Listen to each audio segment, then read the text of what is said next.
Viral na naman si Ja Morant dahil sa naging gulo sa pagitan ng Brooklyn at Memphis. After kasi ng buzzer beater ni Morant, nag-stare down siya kay Coach Georgie ng Brooklyn. Hindi naman niya tinrush talk, tinroll lang talaga niya habang tinititigan. Kaso naulit yun ng last quarter na may sinasabi na si Ja Morant kay Coach Georgie Fernandez.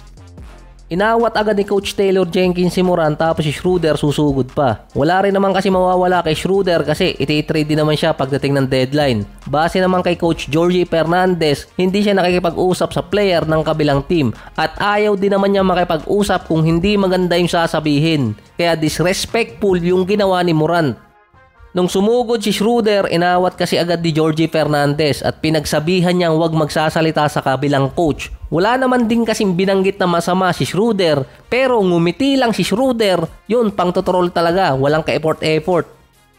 Based naman kay Morant, tinotroll lang talaga niya yung Brooklyn, wala naman siyang sinabing masama. Yung pang tutrol pa niya, ang intention gusto niyang mangyari na magalit talaga yung side ng Brooklyn Nets. Ayun, technical. Delikado pa si Morant na mabigyan ng penalty gaya ng multa.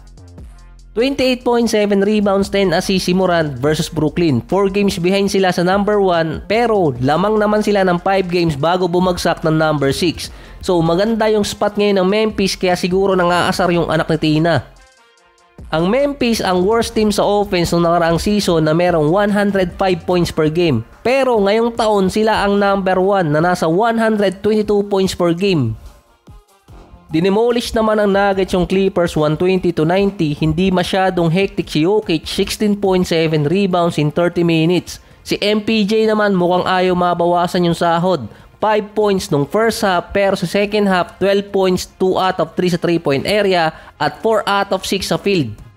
Papasok pa ng second half, dikit pa yung laban ng Nuggets at Clippers until si MPJ pumapasok na yung mga tira niya. Number 6 ang Nuggets ngayon at another run para sa MVP kay Nikola. Hindi masyadong batak si Jokic sa game versus Clippers, medyo mahabang pahinga pa ang Nuggets dahil sa 6 na araw, 2 games lang ang meron sila.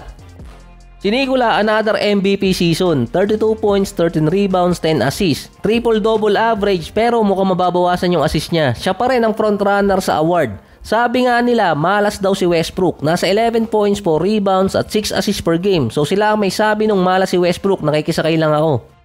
Pero base sa stats, mas dangerous na player si Nikola Jokic kapag kasama niya si Westbrook sa loob ng court.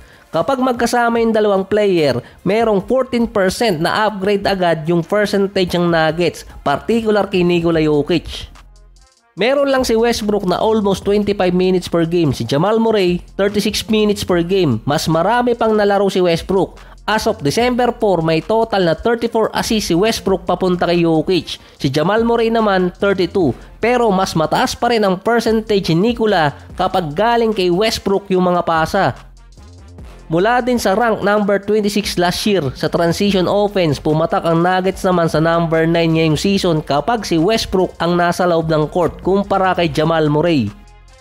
Base din kay Coach Mike Malone, mas maganda ang nangyayari kapag si Westbrook ang kasama ni Nikola Jokic sa loob ng court. Kaya sinusubukan nilang bago pa lang ma-injured si Jamal Murray, isinisingit na si Westbrook sa mas mahabang minuto dahil yun ang effective combo ng Nuggets.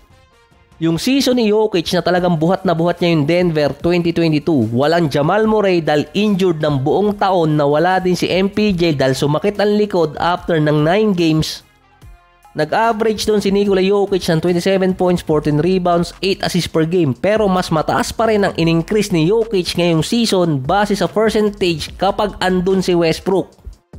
Kaya niya pala ni-recruit na maganda yung nilalaro nilang dalawa kapag sila yung magkasama. Pero ang tanong doon, bakit natatalo pa rin yung Denver kung maganda yung nilalaro? Tulad na nabanggit dati, nag-i-struggle si Murray tapos si MPJ ganun din, merong mga inconsistent game. Wala pa rin kasing nakukuhang kapalit para kay KCP. Dahil nga bagsak pa rin yung percentage ni Jamal Murray kahit umiscore siya ng mataas. At yung sinabi ni Jokic nung after game nila sa Wizards na kapag hindi maganda yung nilalaro ng kakampi niya, dapat bawasan yung sahod. Kasi nga yung expected na susunod sa kanyang player, hindi nakapag-contribute ng maayos.